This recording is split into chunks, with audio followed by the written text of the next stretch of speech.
apa yang menyebabkan penyakit gangguan dada, nyesek, kemudian batuk, bisa menggunakan kencur, kemudian dikunyah, minum air hangat bangun tidur mau tidur, sehingga dengan tepat dia memberikan obat sasaran, obat tepat untuk seorang susah tidur. Maka ada beberapa hal yang bisa dikonsumsi, diantaranya satu ikat kangkung direbus dengan 1 gelas air sambil mendidih, saring minum setiap mau tidur. Satu, ketepatan obat, bahkan ketepatan obat depresi yang melukai sampai kepada melukai terhadap organ, ibu bisa menggunakan biji teratai kemudian disup kemudian dimakan. Dapur Sehat Roja, meracik makanan lezat menjadi sehat. Kesembuhan itu binillah, kata izin Allah Subhanahu wa taala. Bismillahirrahmanirrahim. Assalamualaikum warahmatullahi wabarakatuh. Alhamdulillah wassalatu wassalamu ala Rasulillah wa ala alihi washabbihi wa man wala ma ba'd. Kaum muslimin rahimani wa rahimakumullah, para pendengar pemirsa Roja dimanapun Anda berada, kita panjatkan segala puji syukur kita kepada Allah Subhanahu wa taala yang telah melimpahkan karunia-Nya kepada kita, berikan kepada kita kesempatan, kesehatan, sehingga kembali kita dipertemukan oleh Allah Subhanahu wa taala di Dapur Sehat Roja. Salat serta salam semoga selalu senantiasa Allah curahkan kepada junjungan kita Nabi besar Muhammad sallallahu alaihi wasallam, kepada para keluarganya, sahabatnya, dan para pengikut-pengikut yang selalu senantiasa istiqomah dalam mendapat kesunahnya di yaumul qiyamah. Dan adapun kemudian daripada itu, pertemuan kita kali ini adalah hendak membahas tentang gangguan organ paru. Ini kembali mengacu kepada permasalahan yang diperlukan integrasi, yakni integrasi antara timur dan barat, karena terkadang penyakit yang disebutkan oleh kedokteran barat maka perlu diadakan penyelidikan oleh para pengobat atau dokter-dokter timur sehingga dapat diketahui korina dan imaratnya penyakit tersebut, sehingga bisa ditetapkan sebenarnya itu apa. Dan yang kita bahas kali ini adalah infeksi paru. Pembahasan kali ini adalah tentang infeksi paru. Baik gejala yang muncul adalah sesak nafas, kemudian batuk, ya, kemudian kekebalan tubuh menurun, semua badan sakit, nah, dan lain sebagainya dengan gejala-gejala yang muncul. Ya. Maka kalimat infeksi ini kalau di dalam pengobatan klasik ini disebabkan karena panas. Pengobatan klasik membagi panas itu menjadi 4. Yang pertama adalah hangat. Ini demam biasa yang menyerang tubuh kemudian hanya terjadi demam biasa. Kemudian yang kedua adalah panas. Tentunya lebih panas daripada demam biasa tadi. Kemudian yang ketiga adalah peradangan. Ya, seperti radang tenggorokan, radang paru dan seterusnya.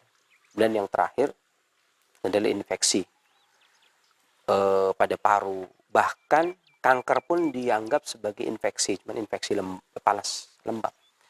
Dan terkadang infeksi ini juga dikenal sebagai panas racun, panas pada tingkatan tertinggi, atau terkadang tingkatan tertinggi awal atau tingkatan tertinggi akhir, atau tingkatan tertinggi pertengahan. Dan infeksi panas paru seringnya masuk kategori panas racun atau panas di atas radang.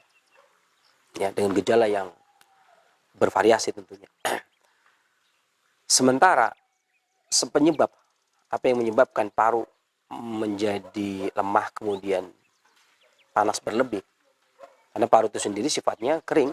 Kita ketahui bersama paru sendiri sifatnya kering, dan kalau dia terlalu panas kemudian terkena panas racun, sumber panas yang ada di tubuh adalah kolbu, tetapi panas itu adalah panas normal.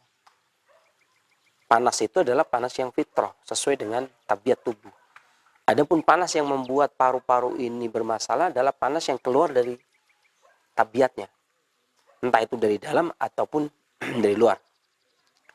Kalau dari dalam biasanya dikarenakan emosi, entah itu sedih yang berlebih, ya, shock, sedih yang berlebih diawali dari awal itu, kemudian paru-paru melemah, kemudian gampang terkena hawa panas yang masuk sekian tahun kemudian, misalkan seperti itu. Atau bisa jadi makanan atau hawa udara atau pola hidup atau panas jantung berlebih yang kemudian di mana jantung itu harorohnya sebagai modal atau bahan dari energi vital paru, kalau terlalu panas maka akan menyebabkan radang juga, infeksi juga, gitu. Dan dari Dapur Sehat Roja kali ini kita akan membuat sebuah resep yang mudah untuk mengatasi gangguan infeksi paru, ya, dengan gejala sesak, ya, kemudian batuk, ya, batuk berdarah sampai seperti itu terkadang, ya, dan banyak kasus-kasus yang terjadi. Kita tidak menggunakan 3 komponen obat, ada bawang putih di sini, kemudian ada habatus soda, dan kemudian ada kunyit, dan ada segelas air. Ya, ini kita rebus 1 gelas air, masukkan 1 gelas air, ya. Kemudian kita gunakan 1 siung bawang,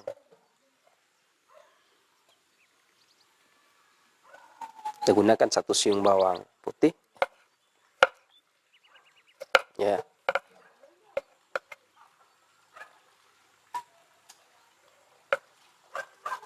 Kita gunakan 1 siung bawang putih, kemudian kita gunakan 1 jari kunyit,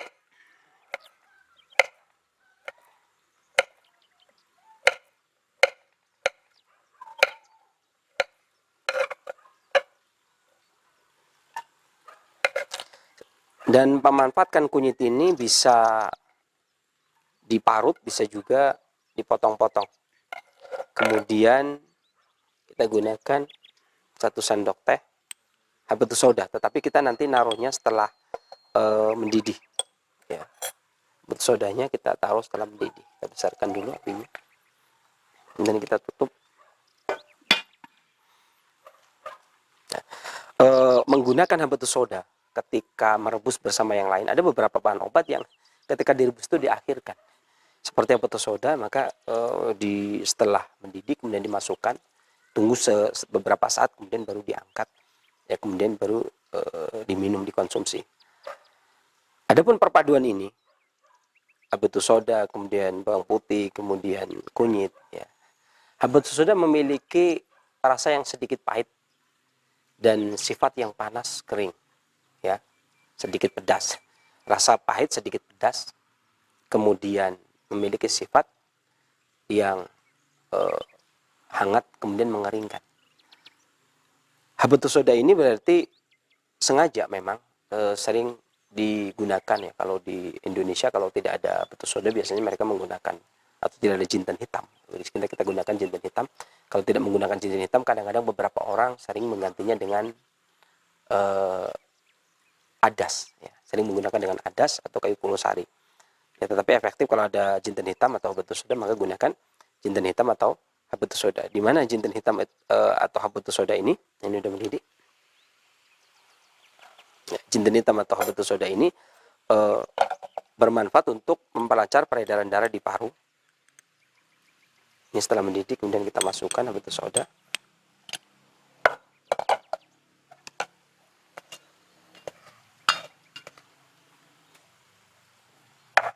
ya. Dan kita tutup sebentar, karena habatus soda tidak boleh direbus dari awal karena dia memiliki sifat aromatik, sehingga aromatiknya akan keluar dan lebih, karena dia juga terbentuk. Kalau biasanya kaidah para shinsei merebus itu biasanya dikantong, dibikin kayak kantong teh, kemudian dimasukkan. Nah, kemudian kita matikan, ya. Setelah kita matikan, baru kemudian kita masukkan ke dalam gelas, tapi dengan cara disaring, ya.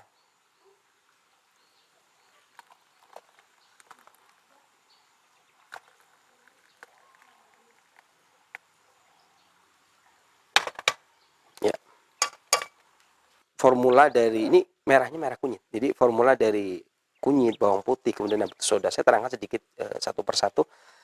Bahwasanya habatus soda ini memiliki rasa yang pedas, sifat aromatik, kemudian dia mengusir angin, yakni menjaga agar penyakit, karena paru-paru ini benteng pertahanan tubuh dan dia rentan terhadap angin. Dia punya sifat dasar sakit tadi, infeksi. Dia punya sifat dasar sakit. Artinya pada hakikatnya paru-parunya udah sakit. Maka jangan sampai dia terkena penyakit yang datang dari luar. Maka habatus soda ini berusaha untuk meningkatkan energi agar mempertahankan penyakit bagian luar tidak masuk. Penyakit yang datang dari luar tidak masuk, sehingga bertemu antara penyakit yang datang dari luar dengan penyakit yang pada dasarnya sudah ada di paru-paru. sehingga batu sodi digunakan untuk membentengi agar tidak terjadi. Kalau tidak menggunakan batu sodi berarti tidak pembentengan, artinya cuma mengobati gangguan penyakit parunya.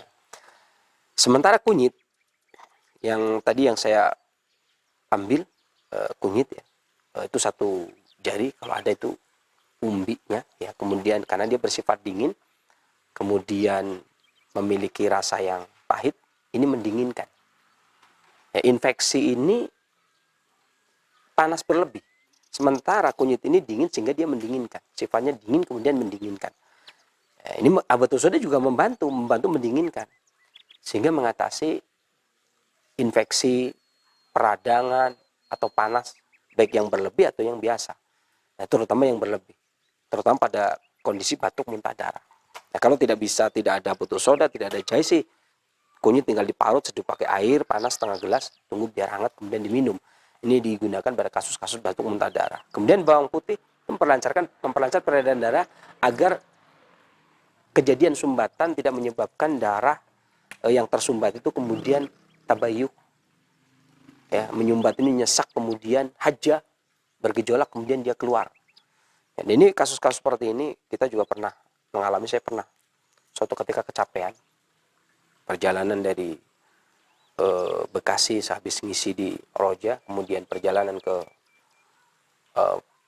kampung ke Pemalang, kemudian di Brebes itu muntah darah saking kelelahan. Maka saya menggunakan ramuan ya, diantaranya adalah kunyit ini, kemudian diparut seduh pakai air kemudian diminum untuk menenangkan karena kelelahan tersebut. Jadi bisa juga dikarenakan kelelahan nyesak, kemudian menghentikan batuk muntah darahnya, dan efektif digunakan untuk mengatasi infeksi pada paru-paru.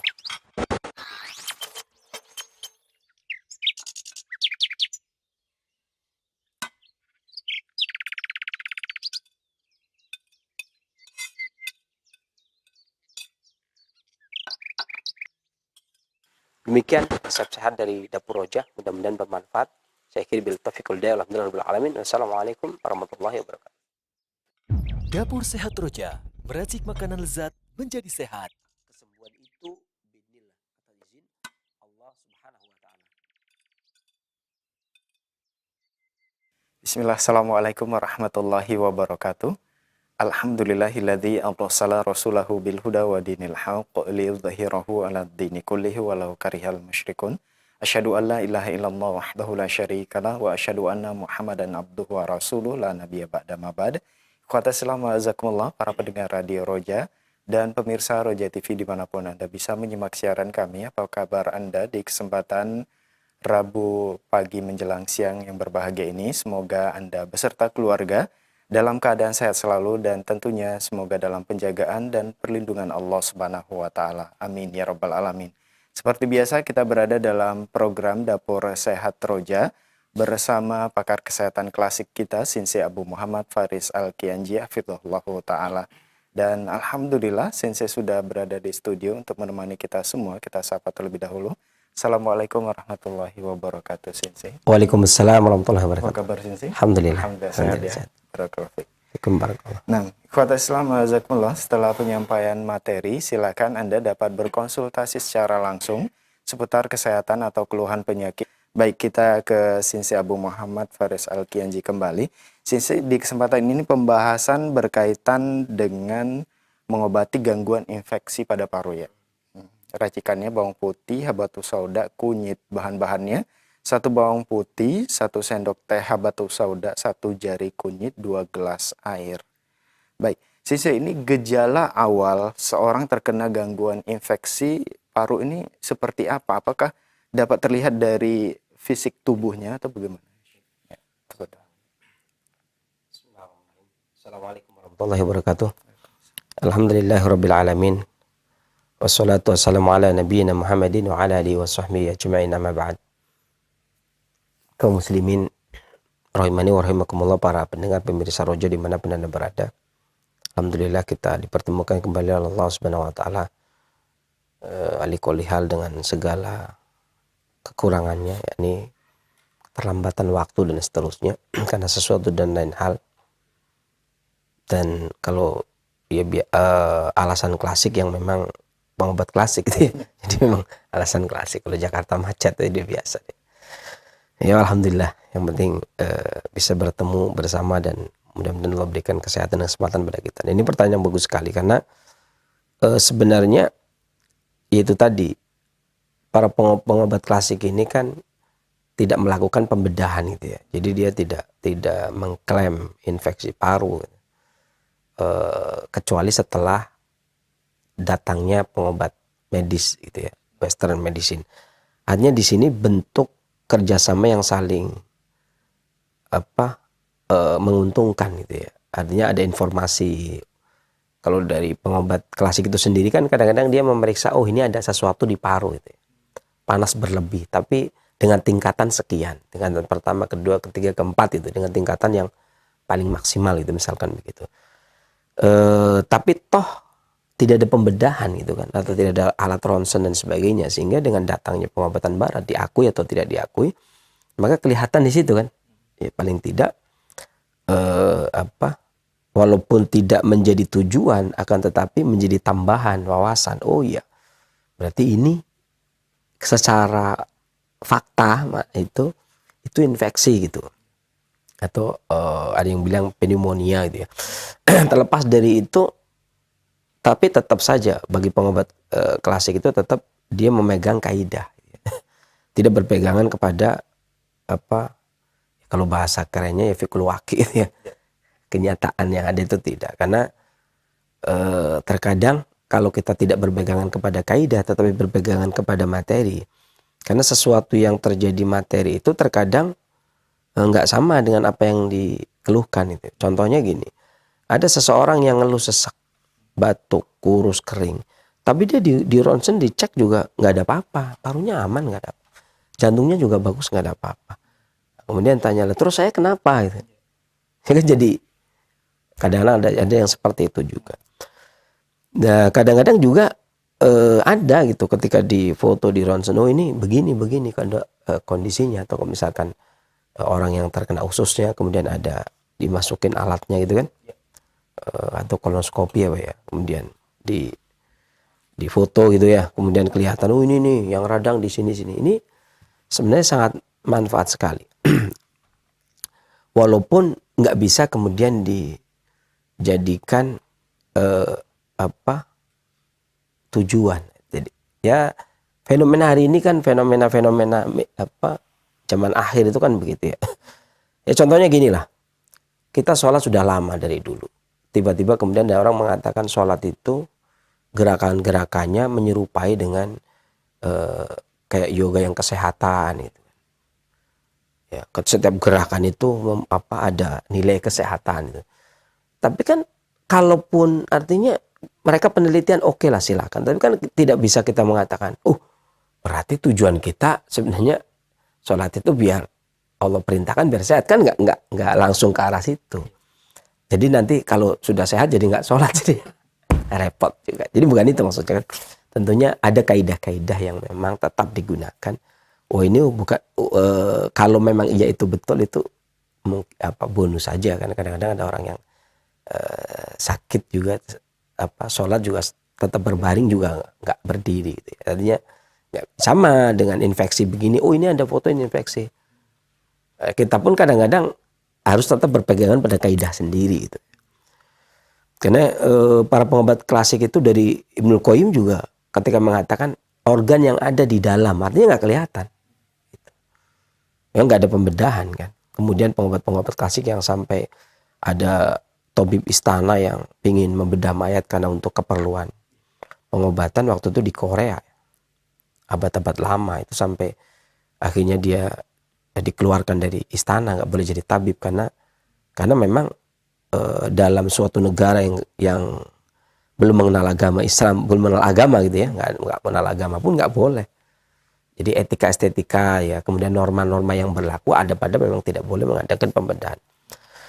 Nah permasalahan paru ini sangat unik. Saya juga mengumpulkan orang-orang yang terkena divonis infeksi paru gitu ya. Kemudian ada yang mengatakan ada yang mengidap pneumonia gitu ya. Saya kumpulkan data itu. untuk mendapatkan gejala-gejala yang muncul sekian banyak. Maka ini sebenarnya organ paru itu tetap saja organ dalam ya, yang kita ini tidak melihat gitu. Jadi makanya, dan kita punya prinsip memang tidak ada pembedahan selamanya gitu ya. Pengobat klasik itu nggak ada pembedahan. Jadi kedokteran barat yang melakukan pembedahan itu sangat menguntungkan ya. Tambahan ya, tambahan bukan pokok. Karena kalau pokoknya ya sudah dokter. Jadi yang jangan sampai kemudian pengobat klasik, oh itu penting ya, kita ikut bedah. Wah lah ya nggak benar ya. Karena kalau dokter yang sudah memang bedah ya sudah silakan.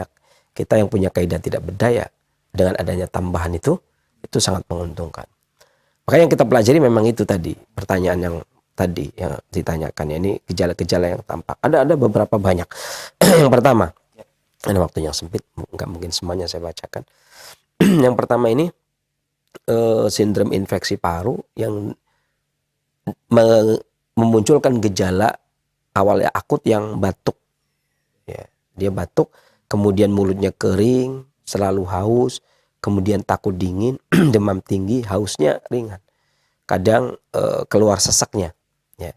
Kemudian tidak terlalu menyukai dingin, hidungnya mampet, sulit bernafas di tenggorokan. Kadang-kadang orangnya juga kering. Ya. Gejala-gejala seperti ini biasanya adalah infeksi paru atau pneumonia itu dikarenakan sindrom angin. Karena dia sering terpapar angin, entah itu masa kecil, entah itu masa muda. Ya. Kemudian kurangnya hangat dan penyakitnya sebenarnya pertahannya itu di permukaan, nggak sampai ke dalam.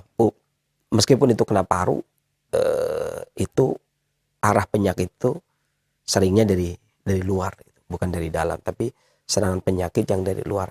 Angin yang terus menerus, angin yang bertubi-tubi atau angin yang ekstrim. Makanya beberapa hal gejala yang seperti ini tuh sering yang terkena itu anak-anak pantai, ya. Anak-anak pantai, orang-orang pantai itu banyak yang kena seperti ini. Di daerah saya, tetangga saya itu banyak sekali yang terkena. Bahkan kakaknya mbah saya pun demikian juga, ya. Meninggal karena itu juga. Ini hampir teman-teman sebaya saya juga ya kebanyakan yang kena itu paru-paru, tapi yang disebabkan karena angin tadi kan, karena dia dari kecil itu memang sudah bergaul dengan angin. Ya, bagaimana tidak, orang yang sekecil kadang kelas 3 SD saja terkadang dia dulu ya zaman saya kecil, kalau sekarang sudah enggak alhamdulillah, itu sudah ikut ke laut. Yang berangkatnya itu habis asar kemudian pulangnya pagi. Ya. Nanti dia setelah dia nyuci perahu kemudian baru dia berangkat sekolah.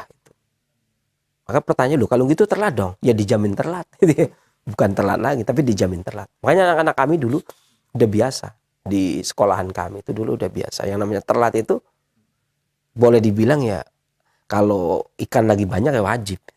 Yang laki-laki itu wajib telat. Apalagi saya. Wajib telat. Di sana telat setengah jam itu ya tetap absen masuk. Karena memang daripada nggak sekolah kan. Karena waktu itu dulu kami zaman saya kecil itu, anak-anak tuh kalau ngelihat lurah saja, kepala desa itu takut, karena takut diajak sekolah. Karena bayangan kita kan agak gede sedikit, kita ikut ke laut kemudian dapat uang. Sekolah kan pusing. Ya harusnya dapat uang malah nggak dapat uang gitu ya. Makanya seperti itu. Nah, padahal bisa dibayangkan anak sekecil itu, kemudian seringnya dia harus menyebur ke laut di malam hari. Kadang buka baju pada saat itu. Saya juga ngerasain gitu ya. Cuman pakai celana pendek kemudian basah. Atasnya ya, tetap begini lah ya, tetap kedinginan. Tapi dan itu semalaman gitu. Bisa dibayangkan itu semalaman. Jadi kalau ada orang yang sekarang itu merasa, kami menderita, itu sebenarnya masa lalu masa kecil saya aja udah lebih menderita gitu kan. Sementara kita ini melayani yang gede-gede, yang gede makan kita belum gitu ya. Kita memang masih anak-anak, jadi biasanya dijokin sama orang tua, masih muda kok, kayak gitu aja kedinginan. Jadi ya setengahnya agak action juga pada, jadi mau buka baju walaupun kurus gitu ya, kayaknya itu padahal dia tetap itu gimana nggak terkena ya. Ya alhamdulillah barokahnya ikan lautnya, asinnya air asinnya juga agak bagus ya, jadi agak mending. Ini banyak kejadian yang seperti ini gitu ya. Ini banyak anak-anak yang terpapar angin. Ini daerah saya dulu, bukan daerah saya sekarang. Kalau daerah saya dulu itu kan memang luar biasa banget. Jadi yang namanya nelayan itu sesuatu yang istimewa sekali. Bahkan kalau orang agak lelet sedikit, pilih-pilih ikan lelet aja, pulang aja jadi guru. Kelihatannya guru itu di bawahnya itu ya, derajatnya. Tukang pulang aja di tukang bakso, pulang aja di tukang es, pulang aja sono ngajar. Kamu nggak pas di sini katanya. Dan ini wajar lah kalau orang pantai seperti itu. Dan makanan yang bagus adalah apel, ya. Kemudian juga lemon, kemudian ubi jalar, gitu ya. Kemudian tahu, tomat, kemudian gula batu, ini bagus juga. Kemudian juga beras, ya. Nasi ya, ini juga bagus digunakan. Selain tadi resep yang tadi tentunya, ini dikarenakan angin. Yang kedua, ini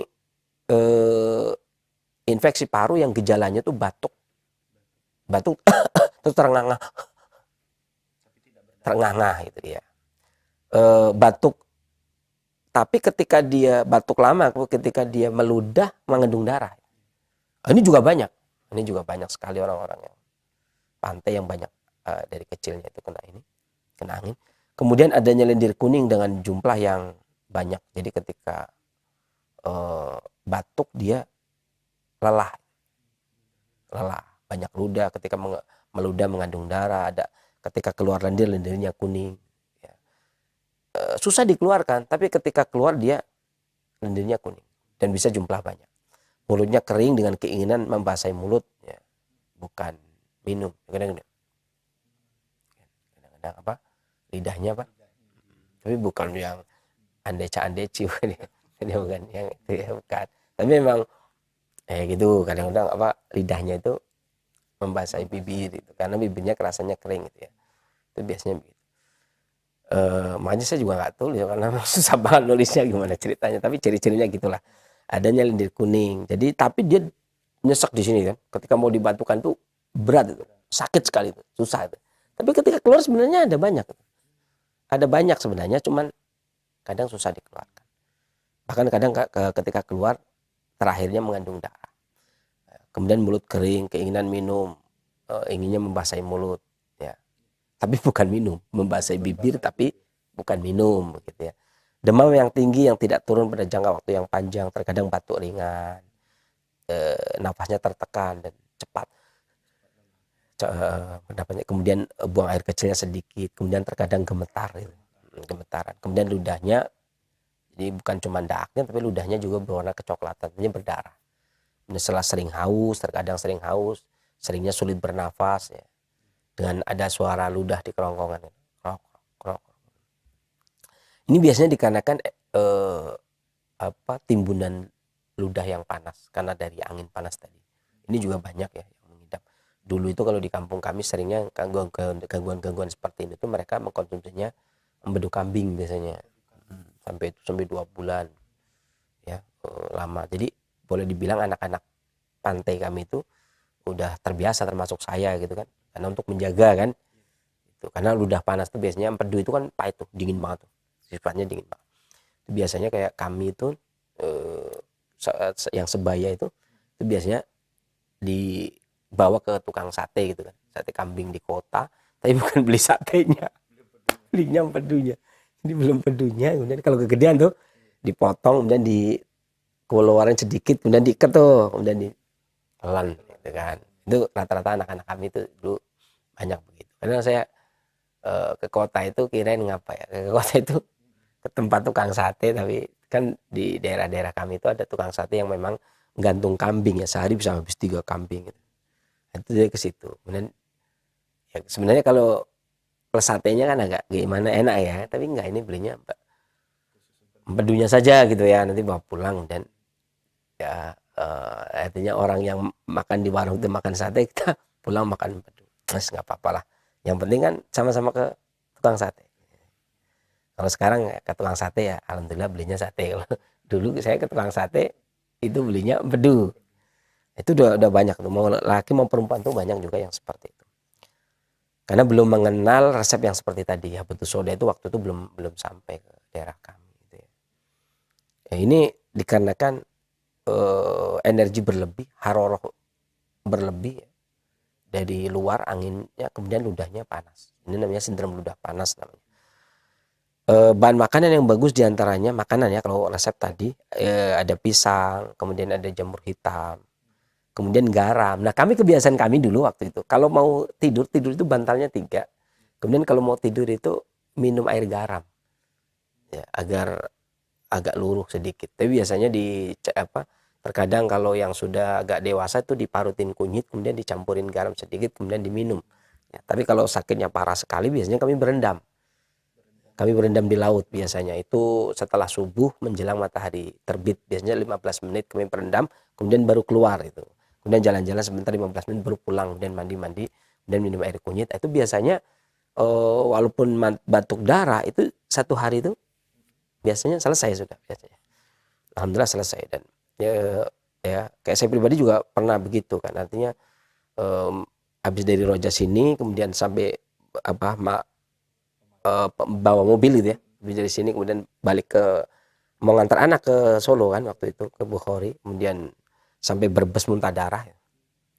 Sampai Brebes muntah darah sampai Pemalang baru saya diganti, baru gantian kan. Saya membawa mobil itu kan capek ya, muntah darah, tapi saya tetap sampai bertahan sampai Solo sampai di hotel masih muntah darah, itu muter lagi ke Purwokerto masih muntah darah. Akhirnya tadinya mau ke Bekasi, balik lagi ke Pemalang, mampir ke ibu, berendam sebentar, minum air kunyit, begitu berhenti langsung balik ke Bekasi. Itu kayak gini juga kondisinya, model kondisinya itu biasanya kelelahan, jadi angin yang masuk. Ini ada bayam bagus, kemudian stroberi bagus, kadang kunyit campur garam campur kunyit, kadang garam saja itu boleh. Kemudian stroberi, rebung. Tapi kalau dalam kondisi terdesak ya nggak mungkin kita nyari stroberi, ya nggak, nyari bayam ya nggak. Yang paling gampang kan garam yang ada di belakang itu. Ini garamnya garam kasar, garam yang kiloan itu yang biasa buat garam, bukan kayak garam ikan biasanya ya. Kemudian rebung, kemudian mentimun ya. Kemudian daun bit, kemudian daun pepermin, itu kalau orang kota ya. Kemudian lobak, makan agar-agar juga bagus. Kemudian yang dari rumput laut, kemudian kurma, kemudian jahe segar ya, ditumbuk, diseduh, kemudian lada hitam ya, kemudian juga kunyit, asparagus dan pir, ini juga bagus, termasuk yang bagus ya. Ini yang kedua. Yang ketiga, ini infeksi paru yang gejalanya lambat dan lama merespon, tapi nyeri di dada, gejalanya nyeri di dada, tapi orangnya itu lambat, responnya itu lama itu. Jadi ketika dia datang pun misalkan namanya siapa itu masih agak merespon itu lama. Umurnya berapa ya, nah kan, jadi ada yang begitu. Jadi kadang kita jadi agak gimana ya, jadi namanya siapa, oh ya, kalau umurnya berapa ya, nah kan kita repot nih. Kan pasien kan mesti saya yang tanya kan, kalau saya yang ngomong kan berarti saya peramal gitu kan. Kan nggak mungkin Anda namanya Zainal, umurnya 47 kan nggak mungkin kan. Mesti kan saya tanya, Anda umurnya berapa ya? Kan saya jadi bingung juga. Ya berapa? 90. Enggak sih, masa 90. Kan saya muda, iya, tapi berapa gitu kan.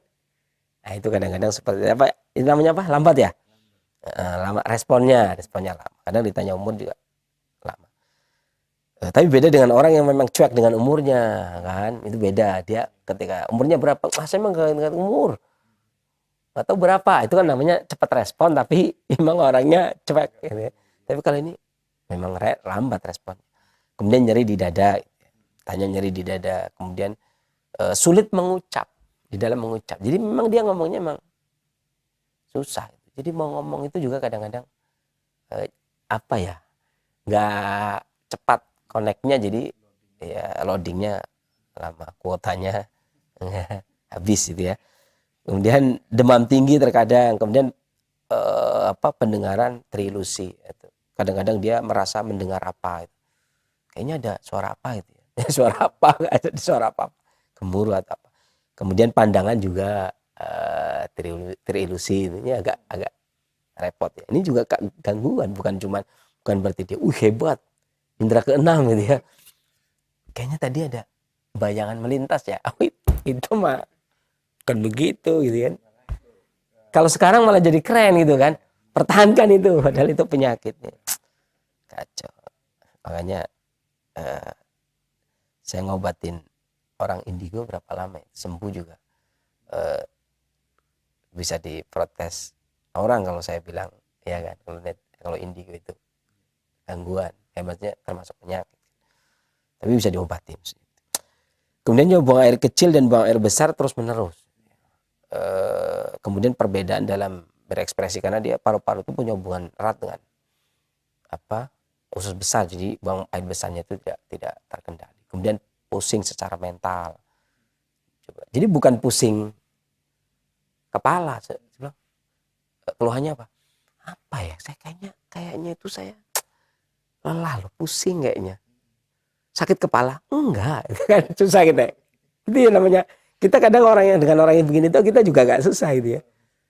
Ini yang loadingnya lama saya apa dia itu yang lelet itu. Enggak, kepala pusing. Enggak sih, tadi ngomong pusing. Ya kayaknya itu. Iya, saya itu kayaknya semuanya itu bikin pusing. Kan ada tuh yang kadang-kadang, wah kalian ini bikin pusing saja. Padahal kan dia nggak pusing kepalanya itu ya. Itu maksudnya yang seperti itu. Jadi mentalnya pusing secara mental. Tangan dan kaki agak dingin, suara ludah di tenggorokan, kemudian terkadang kram. Karena energi vital itu tidak bisa memotori darah. Ini dikarenakan panas dari luar masuk ke paru-paru, kemudian masuk ke perikardium, ke selaput jantung. Ya. Jadi ini baru selaput jantung loh, belum ke jantung. Kalau ke jantung kejang, nggak tahan. Yang terakhir masih bisa ya. Yang keempat aja deh, jangan banyak-banyak. Masih disisakan berapa butir nggak apa-apa. Ini 4 aja cukup insyaallah. Yang terakhir, yang keempat, infeksi paru yang gejalanya sawan. Sawan itu apa? Kejang ya? Kejang ya. Sawan itu kejang-kejang. Kemudian pingsan.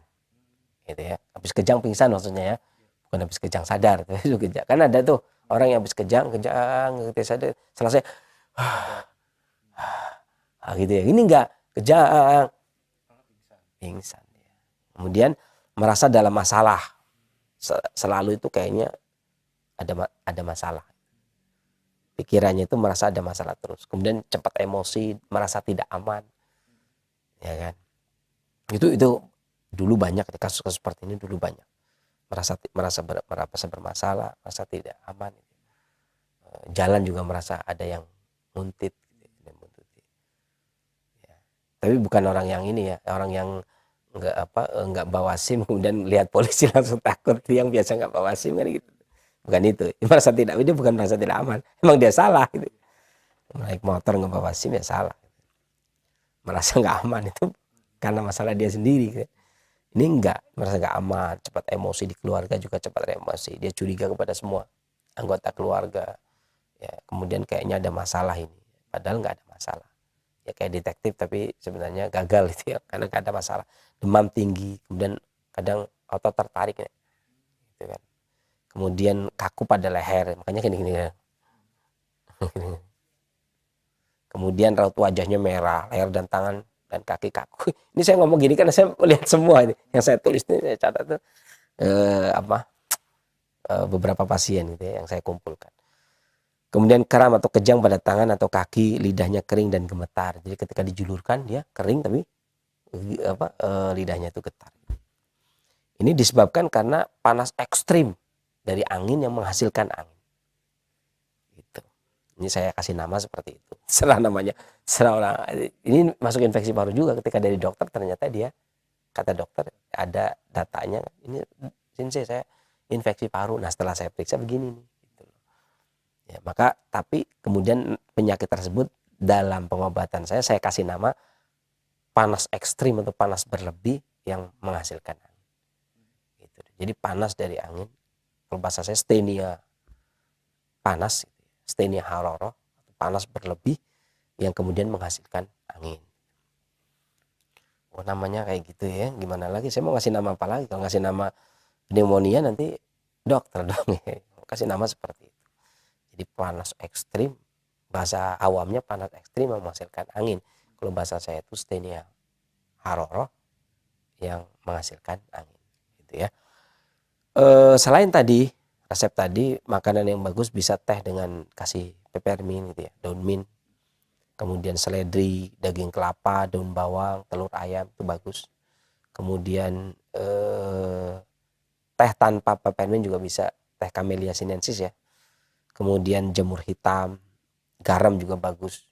Sebelum apa, kejang, itu ketika gejala agak panas dikit, demam lumayan naik gitu, dia mau kejang, kasih air hangat, kemudian kasih garam dikit, ya kayak sayur keasinan lah ya, jangan kebanyakan, kemudian kasih minum agar dahaknya luruh, jadi oksigen dan udara sampai ke kepala, jadi tidak sampai pingsan, tidak sampai kejang ya. Itu garam juga bagus itu. Kemudian bayam, stroberi, kemudian pisang rebung, kemudian kerang darah, kemudian kepiting. Ini mohon maaf ya kawan-kawan yang dari timur, teman-teman Nahdiyin Timur yang masih mengharamkan kepiting. MUI sudah menghalalkan yang di Bogor sini ya, tahun 2007. Ini saya berani mengatakan bukan masalah beda manhaj masalah itu, tapi karena memang MUI juga, karena ini media itu umum lah ya, kan didengar oleh semua media itu umum. Dan kepiting ini saya punya buku halal MUI, data dari MUI ya, ini tahun 2007 kepiting itu masuk kategori halal ya, masih belum, itu yuyu katanya. Kemudian kerang darah, ini juga bagus, tapi kalau yang belum mau kepiting ya nggak apa-apa, kerang darah juga boleh gitu ya. Itu demikian ya. 4 aja. Ini gejala-gejala yang muncul ya, masih banyak lagi gejala, tapi kalau gejala semua ya selesai, nggak ada tanya jawab gitu kan. Itu demikian yang bisa saya sampaikan, gejala-gejala yang meliputi infeksi paru atau pneumonia tadi ya. Mudah-mudahan bermanfaat. Selanjutnya silakan. Penjelasan materi yang sangat bermanfaat sekali di kesempatan ini. Nah, ikhwatal Islam jazakumullah, saatnya kami membuka sesi tanya jawab. Silakan bagi Anda yang ingin bertanya secara langsung. Halo.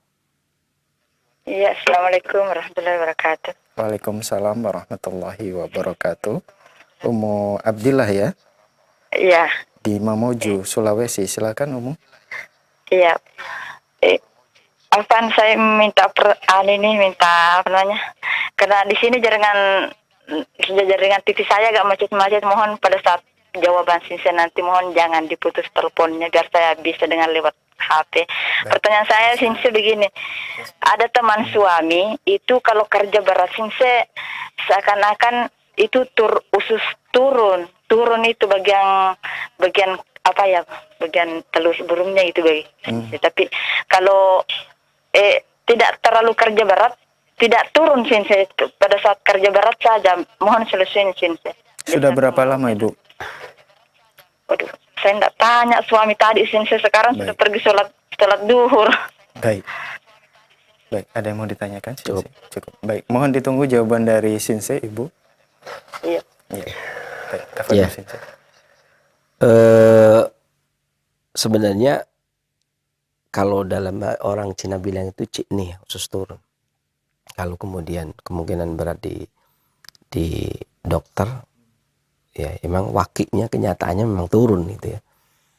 Kambuhnya pada saat melakukan pekerjaan berat. Ya memang begitu seringnya. Beberapa hal itu bahkan ada yang lebih parah lagi. Saya dulu pernah ketemu sama orang Indramayu dadap itu yang kalau lagi kerja berat itu dia turun langsung. Itu bisa memang wakinya begitu, kenyataannya turun besar itu. Nah, kalau ini sepakat kayaknya nih. Enggak karena di luar itu ya. Kalau yang tidak di luar itu biasanya agak terjadi sedikit perbedaan gitu ya. Tapi ketika sudah sudah di luar itu semuanya akan mensepakati gitu ya.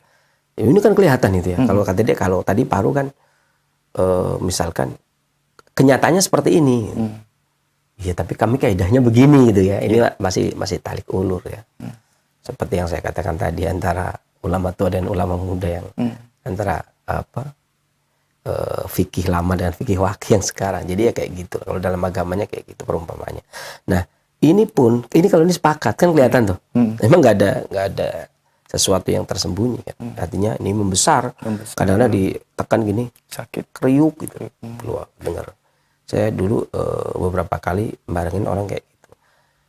Dan sejauh pengalaman itu biasanya kalau beberapa kali ya, saya kan ketika di Padepokan, kemudian diterapi dengan benar, kemudian dinaikkan, itu yang kerjanya berat banget gitu ya, yang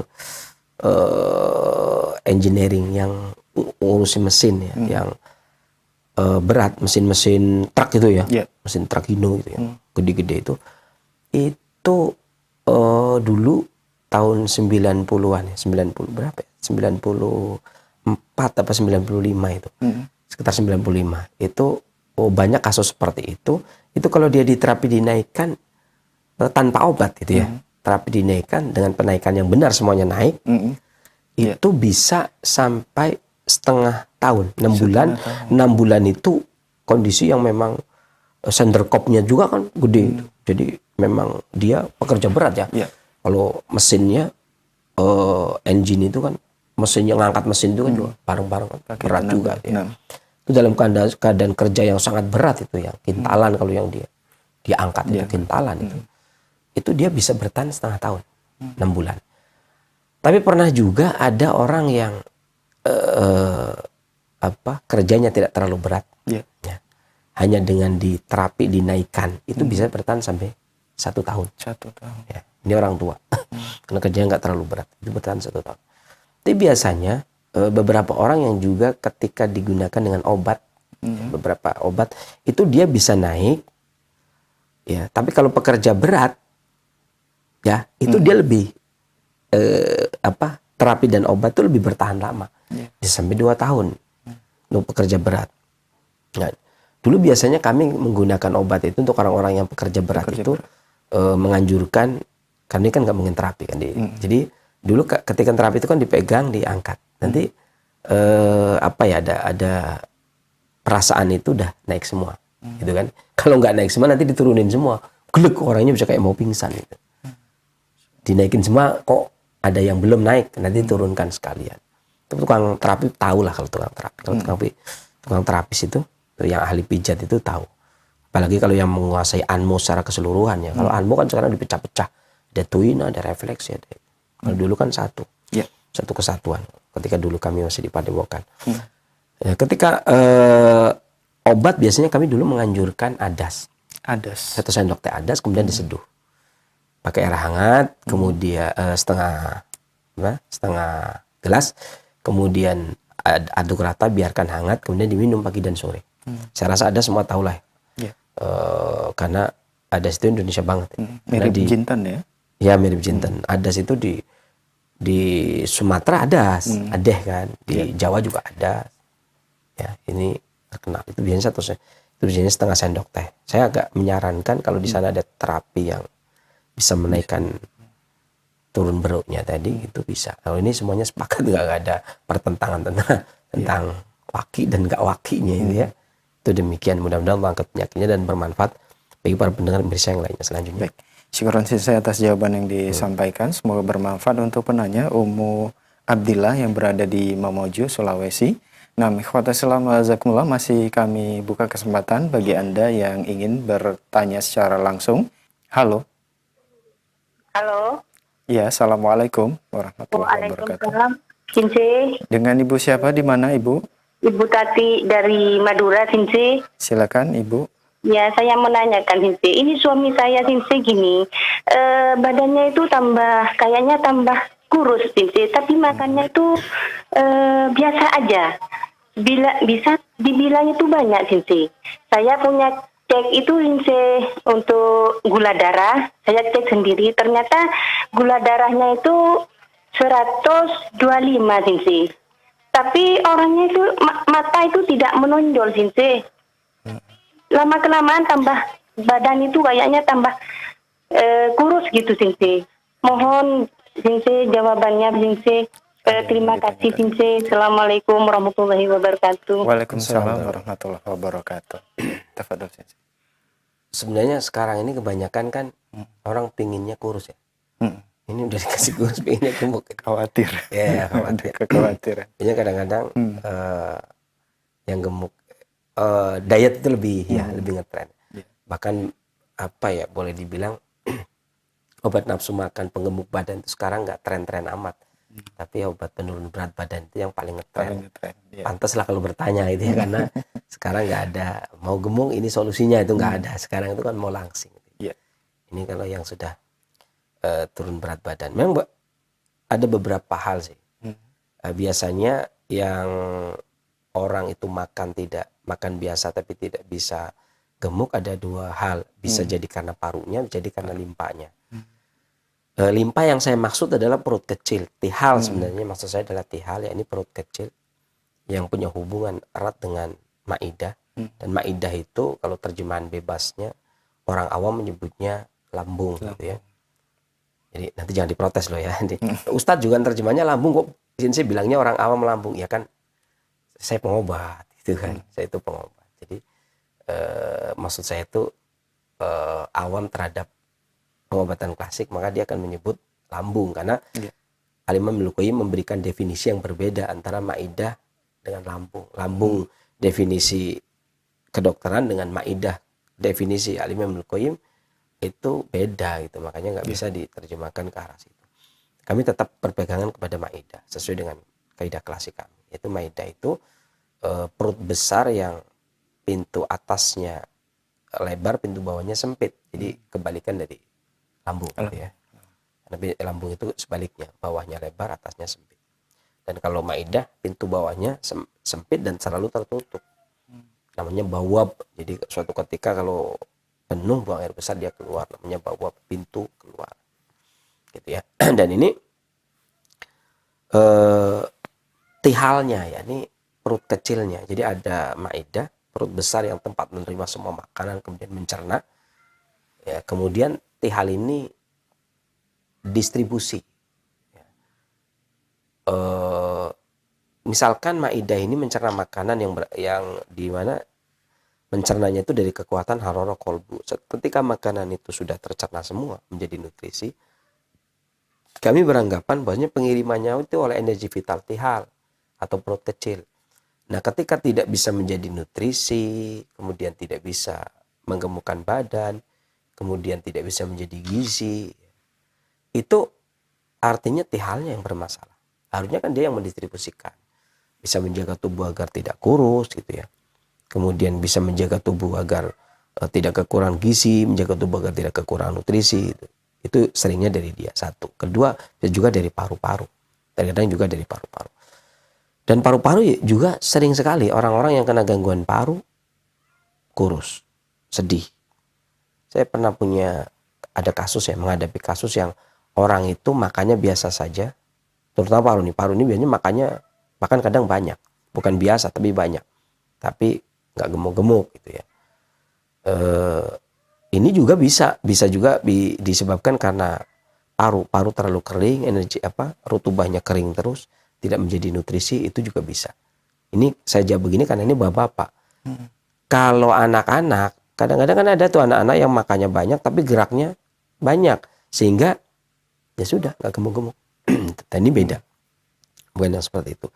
Nah, beberapa bahan makanan yang bisa digunakan untuk menggemukkan badan banyak hal. Saya lebih memilih ibu bisa menggunakan 1 ibu jari kunyit ditambah dengan 1 genggam daun pegagan rebus ya dengan 2 gelas air sampai mendidih, kemudian kecilkan apinya, biarkan 10 menit, saring bagi 2, kasih gula aren secukupnya, kemudian diminum pagi dan sore ya.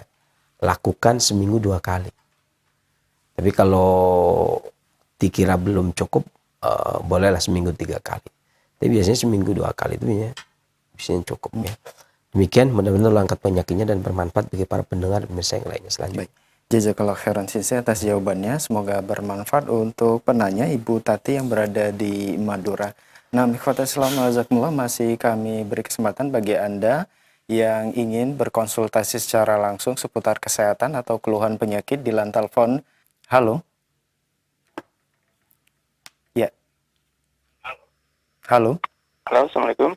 Waalaikumsalam warahmatullahi wabarakatuh. Dengan Bapak siapa di mana?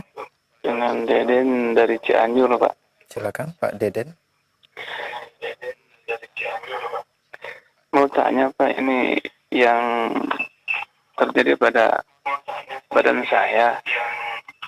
Mohon maaf, dikecilkan terlebih dahulu volume televisi atau radionya Pak Deden. Ya, kalau sudah silahkan. Silakan. Halo, Banget, gitu. Badan lemas banget. bisa diulangi? Setiap bangun tidur, Pak. Setiap bangun tidur, badan terasa lemes banget. Iya. Sampai hampir hilang keseimbangan dan kesadaran. Terus di perut sampai ke ulu hati panas. Kira-kira penyakit apa dan obatnya apa ya, Sinse? Sudah berapa lama, Pak? Baru 3 hari. Baru 3 hari. Iya. Iya, baik. Terima kasih, Sinse. Iya, Assalamualaikum warahmatullahi wabarakatuh. Waalaikumsalam. Waalaikumsalam warahmatullahi wabarakatuh. Tafadhol, Cici. Ya. Jadi kalau nama penyakit apa yang dimaksud adalah secara umum biasanya kan istilah yang resmi itu keluar dari kedokteran barat. Ya cek periksa dulu Iya. kedokteran. Karena istilah resmi itu ini penting sekali ya. Bahwasanya pengobat di Indonesia itu cuma satu, yaitu kedokteran. Dan jadi kalau ada tindakan gawat darurat juga kedokteran gitu ya. Adapun selain kedokteran maka untuk sementara ini diberi nama penyehat. Sebelumnya itu namanya kan pengobat ya, namanya sebelumnya itu pengobat, kemudian dikasih nama penyehat. Dan ini kalau saya tidak keliru itu nama itu diambil dari tahun 84-85. Dan itu pertama kali itu di Bali. Pengobat tradisional disebut sebagai penyehat. Pengobat dulu kemudian penyehat. Rupanya kita mengikuti tradisional itu ke Bali, karena Bali itu mungkin yang masih ada kitab-kitab lontar kan, lontar usada, lontar budu, lontar pangrakso jiwo, dan serat yuswa bidagdo dan sebagainya. Walaupun di Solo ada, tapi mungkin di Bali yang diterjemahkan kemudian Bali diamalkan itu ya. Makanya secara umum negara itu masih mengikuti pola lontar ya, makanya dikasih nama atas setelah pengobat kemudian penyehat. Maka dengan demikian pengobat satu-satunya itu dokter. Yang lainnya maka penyehat. Makanya kalau tidak ada tindakan UGD gitu, kemudian tidak ya benar, memang sudah begitu. Kemudian ada jam kerja gitu ya. Karena memang resmi dari pemerintah sampai saat ini itu, bahkan kemarin juga sudah, kalau yang dulunya akupunktur itu sudah dapat izin. Kalau yang lainnya kan belum izin, tapi terdaftar, baru didaftar, didata menjadi seorang pengobat yang terdaftar, tapi belum dapat izin gitu ya. Belum ada seorang herbalis yang dapat izin, adanya cuma terdaftar. Artinya ya kayak paguyuban begitulah, kemudian didata. Kalau dulu istilahnya apa ya, kayak pakem gitu, ya kayak pakem itu. Jadi di orang-orang yang pakem itu kayak yang didata. Cuman bedanya dulu itu orang-orang yang didata pakem itu harus punya ijazah. Ijazahnya ijazah bukan ketikan ya, tapi tulisan tangan. Murid saya berhak. Kami termasuk yang seperti itu. Mendapatkan ilmu dari saya, yang saya dapat saya turunkan ilmu saya yang begini selesai sampai sekian tahun, selesai penjelasan kitab ini, selesai kitab ini. Nah, dia berhak melanjutkan saya. Kemudian dia sebutkan saya dari ini, kemudian dari ini, kemudian dari ini, kemudian gitu. Ada sanadnya gitu, nyambung, itu tulisan tangan. Tapi kalau sekarang kan enggak, ijazah, nggak tahu tuh nyambungnya kemana atasnya. Nah, itu begitu. Jadi kalau tadi ya, kalau bilang saya sakit apa, itu diperiksa secara umum sekarang pengobat itu dokter. Tapi biasanya kami itu hanya mengobati berdasarkan keluhan. Kalau seperti ini tuh berdasarkan keluhan. Lemah, letih, lesu misalkan. Lemah, letih, lesu, kurang semangat, kayak gitu kan. Ya. Secara umum ya begitu. Ya. Adapun apakah anemia gitu ya? Ya. Apakah kurang darah? Itu ke dokter. Jelas itu karena itu resmi pengobat. Pun kalau datang ke tempat herbalis pun diperiksanya bukan periksa seperti itu. Diperiksanya pun ya termasuk kalau di Shinsei ya paling dikatakan misalkan Qixi, Yinxi, Xiexi, seputar itu kan. Atau bahasa kitanya kurang darah, kurang cairan, kurang tenaga gitu loh. Ya. Sakitnya apa? Kurang tenaga. Secara umum kami nyatakan begitu. Ya kalau bahasa kami ya itu yang Bapak sebutkan. Saya sakit apa ya? Tadi Bapak sebutkan kurang bergairah gitu kan. Sakitnya kurang gairah gitu. Jadi kan kalau saya disuruh nyebutin sakitnya ya Bapak tadi udah nyebutkan. Sakitnya apa ya saya kalau bangun tidur itu kayaknya lelah, kurang gairah. Nah itu sakitnya. Namanya itu. Gak apa-apa Bapak kasih nama sendiri aja. Gak apa-apa. Ada beberapa ya bahan yang bisa digunakan. Bisa jahe dikeprek kemudian diseduh. Bisa juga teh, kemudian 1 sendok teh. Teh Ya, 1 sendok teh. Bukan kopi, 1 sendok teh, kemudian 3 butir lengkeng, kemudian 1 sendok makan kismis, kemudian 1,5 sendok teh biji-wijen, gitu ya. Kalau nggak ada kucice nggak apa-apa, bisa diganti dengan korma 3 butir, kemudian direbus dengan 1 mangkok air sampai mendidih. Nah, setelah mendidih itu dinikmati tuh. Ya, diminum lengkengnya, Bu. Lengkengnya ini ya, sahabat, kulit-kulitnya. Sekulit-kulit. Nanti kalau sudah selesai bisa dibuka dimakan, kormanya juga bisa dimakan, kismisnya juga boleh dimakan. Biji-bijinya kalau mau dimakan juga semuanya boleh. Boleh dimakan gitu ya. Itu bisa diminum setelah makan pagi dan sore atau sebelum makan juga bisa kalau nggak ada gangguan di perut. Demikian mudah-mudahan angkat penyakitnya dan bermanfaat bagi para pendengar dan pemirsa yang lainnya. Selanjutnya. Baik. Jazakallah khairan Sensei atas jawaban yang disampaikan. Semoga bermanfaat untuk penanya, Bapak Kadan yang berada di Cianjur ya. Nah, Pak Deden maksud kami yang berada di Cianjur. Nah, kita beralih ke pertanyaan melalui pesan singkat di kesempatan ini. Dari hamba Allah, Assalamualaikum warahmatullahi wabarakatuh, Sensei. Waalaikumsalam. Sensei, bagaimana membersihkan paru bagi seorang yang dulunya perokok pasif? Dan alhamdulillah sekarang sudah tidak merokok lagi. Alhamdulillah. Apakah ramuan tadi bisa digunakan dan diminum 1 hari berapa kali dan berapa lama dikonsumsi? Syukur. Kalau ramuan tadi sebenarnya nggak usah dikasih bawang putih. Ya, kalau cuma untuk membersihkan paru itu nggak usah dikasih bawang putih. Bahkan habatus sodanya saja itu juga udah cukup ya. 1 sendok teh kemudian dikunyah, kemudian minum air hangat. Ini bisa dilakukan setiap mau tidur atau 2 hari sekali. Itu juga sudah insya Allah udah mencukupi. Beberapa kalau mau ditambah dengan makanan-makanan seperti susu, susu kambing itu ya, susu sapi, susu onta ada nggak? Susu sapi lah yang paling mudah, kayaknya ada insya Allah. Itu juga bisa memberikan nutrisi dan makanan-makanan yang penuh nutrisi, entah itu sayurnya, entah itu dagingnya, itu juga paru-paru ya, cepat bersih. Kalau kasarannya itu boleh dibilang ngirup udara segar aja ya sudah bersih. Demikian mudah-mudahan Allah angkat penyakitnya dan Allah berikan keistiqomahannya. Karena tidak ada ruginya ketika melepaskan rokok. Ya. Ada untungnya tapi nggak ada rugi. Ini perniagaan yang tidak rugi gitu ya, karena memang nggak rugi uang gitu ya, nggak rugi uang juga nggak rugi kesehatan gitu ya. Demikian. Barakallahu fikum. Barakallah. Nah, jazakallah khairan Sensei atas jawaban yang disampaikan, semoga bermanfaat untuk penanya. Dan masih pertanyaan melalui pesan singkat kembali dari Nur Halimah di Rejang Lebong. Ya. Assalamualaikum Sensei. Bapak saya batuk menahun, pas diperiksanya katanya infeksi paru. Dan sekarang katanya pada badannya terasa lelah. Apa obatnya Sensei? Nah, obatnya tadi ya.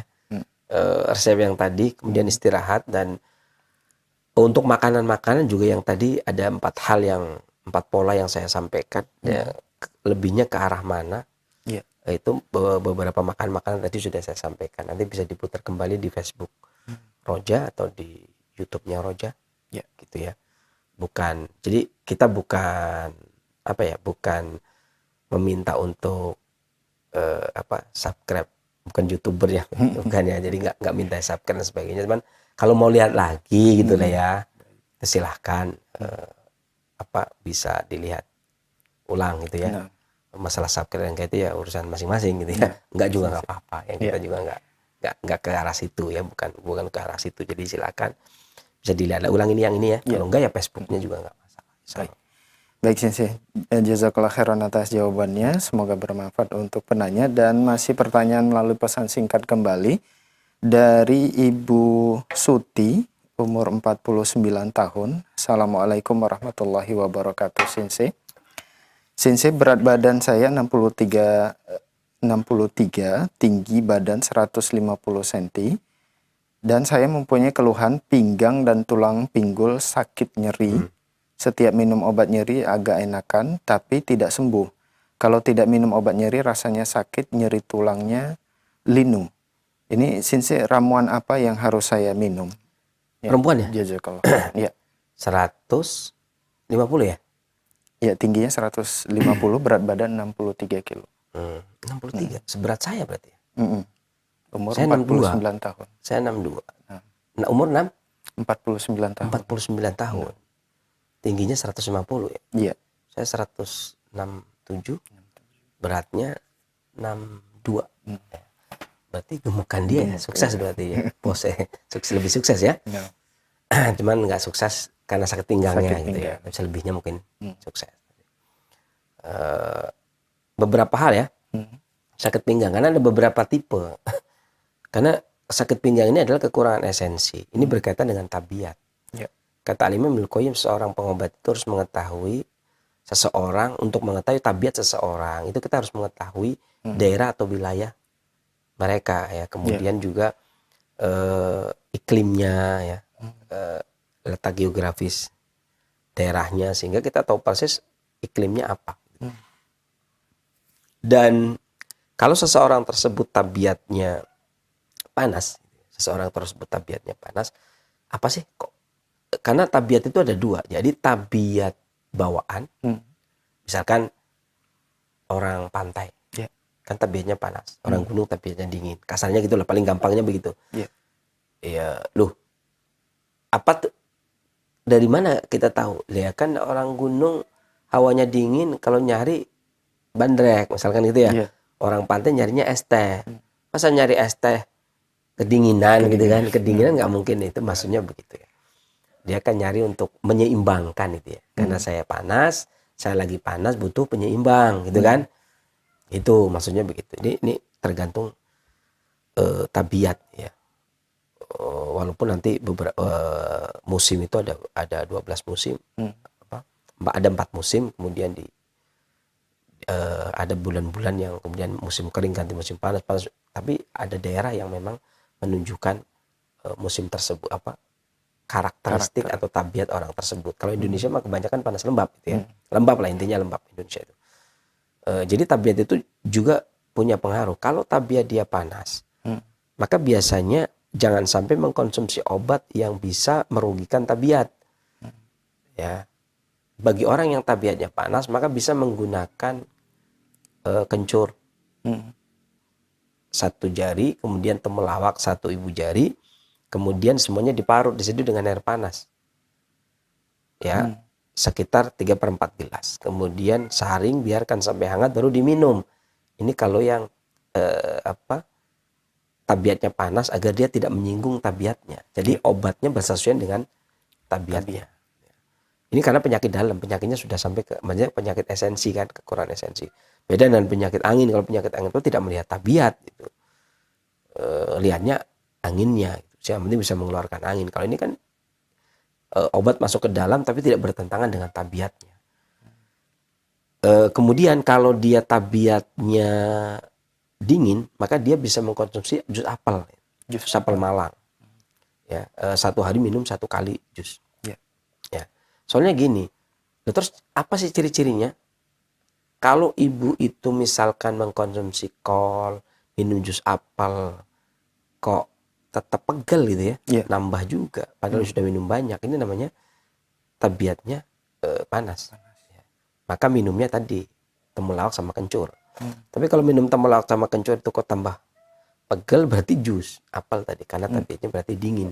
Iya. Ya, cara menentukan seperti itu. Makanya inilah kenapa saya pengen mudah-mudahan dipermudah, pengen bikin kelas bimbingan di sini gitu ya, agar orang itu bisa ketika tahu ya, paham bahasa yang saya maksud gitu.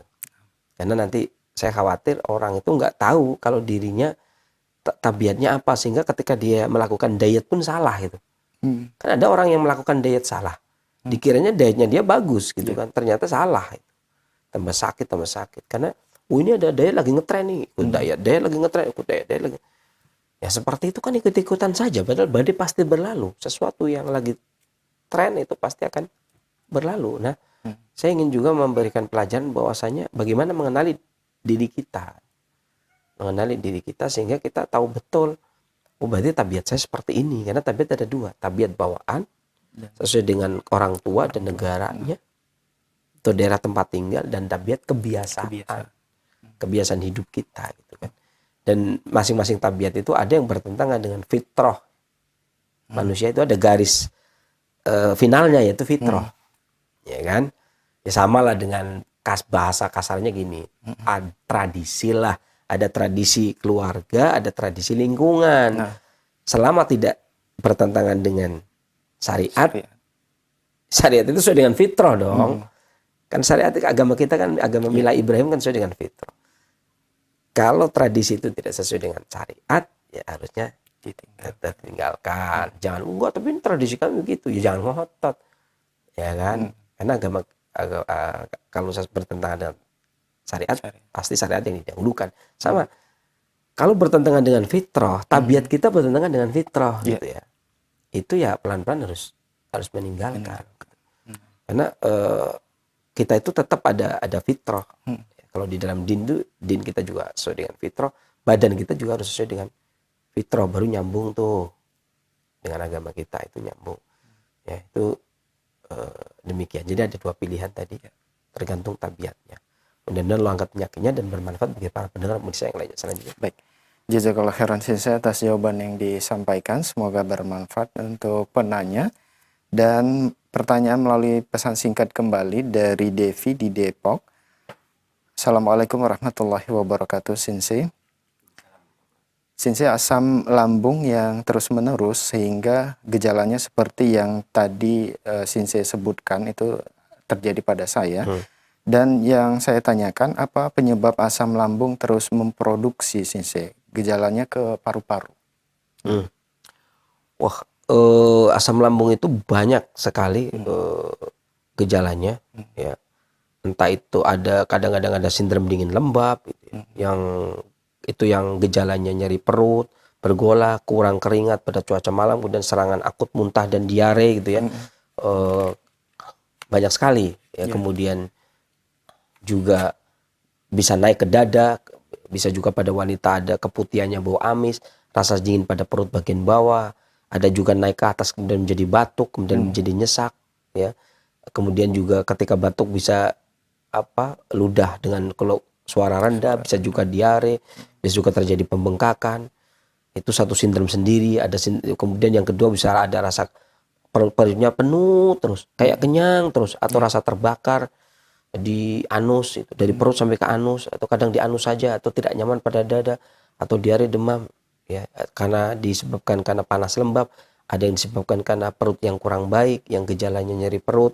Kemudian adanya pembengkakan ketika menelan asam, langsung reaksi gitu ya. Kemudian gampang sendawa gitu ya. Napasnya juga sesak, tak sedap, tetap naik. Kemudian susah tidur, naik ke atas juga. Itu bisa juga dikarenakan gangguan limpa perut yang panas, nyeri perut, urinya bening, tangan kaki dingin.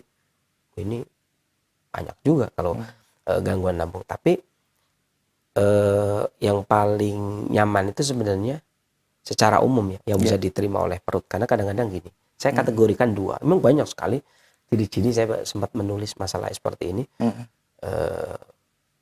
Bukan apa ya, bukan 1 2 3 10 10 20 kalau dikumpulkan tuh emang banyak. Teman kan saya kadang-kadang kalau sudah 10 11 cukup lah, jangan banyak-banyak gitu. Itu namanya membukukan penelitian yang ada. Ya, saya kadang-kadang berharap teman-teman seperti itu gitu ya.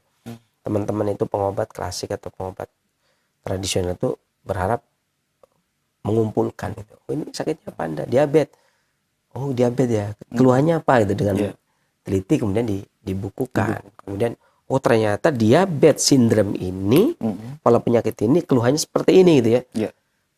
Baru kita pelajari, oh ternyata ini berdasarkan pemeriksaan saya makanan yang bagus ini gitu ya. Nah, hasil yang berhasil yang Allah sembuhkan ini bisa menjadi teori gitu ya, bisa menjadi kaidah, sehingga kemudian bisa ditulis. Itu namanya integritas timur dan barat. Kita bikin judul gitu ya sendiri, kreatif namanya ya. Andalah yang kreatif, saya enggak, biasa aja karena kini saya kerjaan dari dulu ya. Kalau anda begitu itu saya sebut Anda kreatif gitu ya.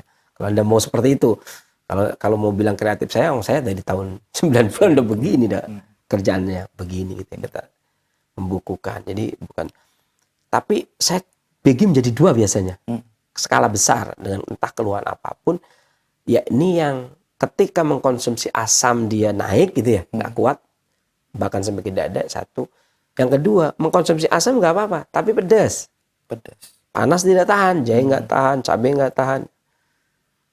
Ya, asam tahan tapi nggak tahan pedas. Ada yang tahan pedas tapi nggak tahan asam. Saya kategorikan dua seperti itu. Nah, kalau ibu ini atau bapak ini yang mengidap ini tidak tahan terhadap asam, ya, ini bisa menggunakan, artinya pedas tahan dong. Ya, itu bisa menggunakan 1 ibu jari kunyit, ya. Kemudian direbus dengan 1 gelas air sampai mendidih, kecilkan apinya, biarkan 10 menit, kemudian saring, minum setelah makan. Itu kalau nggak tahan asam. Ya, berarti pedas tahan gitu ya, karena kunyit pedas. Tapi kalau yang nggak tahan pedas ya, asam tahan, maka bisa menggunakan temu kunci. Ya, satu jari temu kunci biasanya rebus dengan 2 gelas air sampai mendidih, kecilkan apinya, biarkan 10 menit, kemudian saring bagi 2, minum pagi dan sore, dan minumnya setelah makan. Ya, ini saya bikin skala besar. Jadi karena kalau pembahasan lambung sendiri kan bisa satu pertemuan sendiri. Satu pertemuan aja kadang-kadang sebenarnya nggak kelar. Kita cuma ngambil 4 aja lah paling maksimal gitu ya. 4 pola saja. Makanya saya sangat berharap teman-teman yang baik yang belajar sama saya ataupun yang belajar di luar itu untuk improvisasi atau apalah, pokoknya yang ini dari dokter begini nih. Kemudian menurut kita bagaimana, itu kita bikin catatan gitu ya. Kemudian menjadi pelajaran yang bisa disampaikan kepada khalayak. Artinya kita tidak harus berubah menjadi seorang dokter, ya. Tapi paling tidak kita sudah tahu. Artinya seorang pengobat tradisional tidak harus berubah menjadi seorang dokter. Seorang dokter tidak harus berubah menjadi pengobat tradisional gitu kan. Banyak dokter yang belajar Shinsei. Itu banyak. Saya punya teman-teman dokter itu banyak sekali, bukan 1 2 3 4 5. Banyak sekali teman-teman saya dokter yang belajar bareng, baik yang belajar sama saya maupun yang belajar bareng angkatannya saya dulu gitu ya. Itu juga banyak sekali. Tetapi itu tadi tetap menjadi seorang dokter yang punya pemahaman tradisional atau klasik. Seorang pengobat klasik yang punya pemahaman kedokteran. Jadi ketika diabetes, nggak ada diabetes di tempat saya, kan repot jadinya. Namanya diabetes mau gimana lagi? Mau dicek ternyata gulanya tinggi, ini nggak ada diabetes, adanya apa? Kencing manis. Sama aja kan itu. Jadi kita bikin itulah bagaimana pendekatan ya. Artinya ya memang zamannya begini, mau gimana lagi? Kita harus mengikuti, berterima kasih malah ya, berterima kasih dengan penelitian-penelitian yang ada. Ya, jadi 2 pilihan tadi ya, mudah-mudahan terserah yang mana, kan saya nggak tahu kelebihan asam atau kelebihan pedas. Mudah-mudahan Allah angkat penyakitnya dan bermanfaat bagi para pendengar, bagi saya yang lainnya. Baik. Jazakallah khairan Sensei atas jawaban yang disampaikan, dan pertanyaan dari Devi di Depok tadi itu merupakan pertanyaan terakhir kita di kesempatan ini. Mungkin ada sebagai ikhtitam atau penutup, tafadhol Sensei. Ya. Saya teringat nasihat dari guru saya yang mengutip perkataan Al-Imam Wazir Ibnu Hubairah, seorang menteri tapi beliau juga imam Ahlus Sunnah wal Jamaah. Beliau mengatakan sangat menganjurkan seseorang itu untuk berobat. Bahkan meskipun seseorang tersebut harus mengobati lipatan-lipatan ketiaknya, ya, dikarenakan lipatan ketiak tersebut ketika mengeluarkan aroma yang tidak sedap akan mengganggu dirinya dan orang lain. Kalau dirinya saya nggak apa-apa lah ya.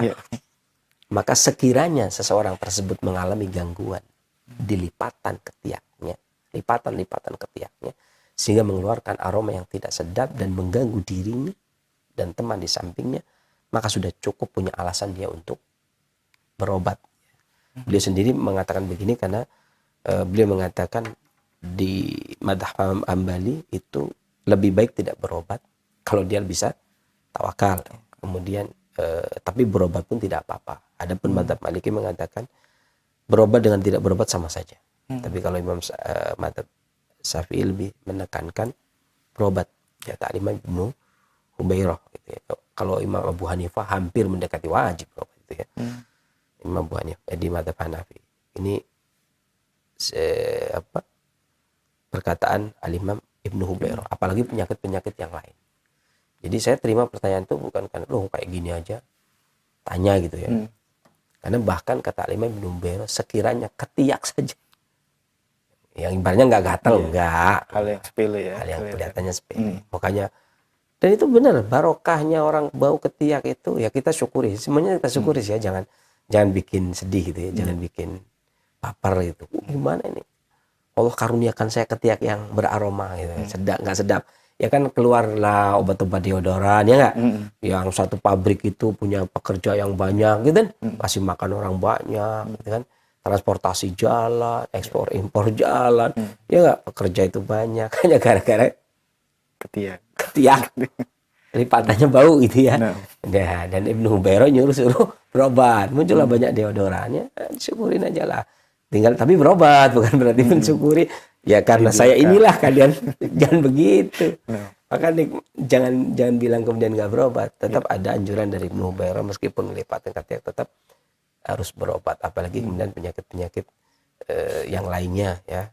Betul sekali, maka berobat. Tapi yang paling utama adalah tawakal kepada Allah Subhanahu Wa Taala. Ya, bukan berobat yang utama, karena sesungguhnya obat apapun kalau Allah tidak menghendaki kesembuhannya, tidak. Dan jangan dibilang kenapa sih Allah nggak menghendaki kesembuhan? Ketika kita berdoa minta kepada Allah sembuh, tapi Allah belum kasih kesembuhan, itu Allah menunjukkan keperkasaannya itu. Maksudnya Allah nggak bisa diatur gitu. Kemaha perkasaannya itu kan.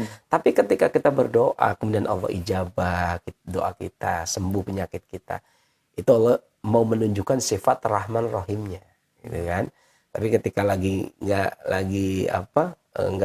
sembuh, ya memang Allah Maha Perkasa dan tidak bisa diatur gitu ya. Jadi kita harus tahu diri ya, karena Allah yang Maha tahu kapan kita baikan, kita sembuh, karena semuanya itu ada hal-hal yang kita tidak tahu, hikmah yang kita tidak tahu. Karena terkadang sakit membawa berkah. Ada beberapa hal ya. Ya syukuri saja lah, yang penting bukan berarti mengharap ya, tapi kalau sudah ada ya syukuri ya. Alhamdulillah dengan adanya ini banyak pedagang gitu kan, banyak penjual yang ada tadi hikmahnya. Iya ada hikmahnya, gitulah ya. Paling tidak seperti itu. Jangan semuanya itu dianggap sebagai musibah yang membuat kita putus asa. Dan selalu berbaik sangka kepada Allah Subhanahu Wa Taala ya. Toh misalkan ada orang itu kasihan banget ya, biasanya dia ibadah begitu stres, putus asa, minum minuman keras terus mati. Ya anggap tetap aja kita berbaik sangka kepada Allah.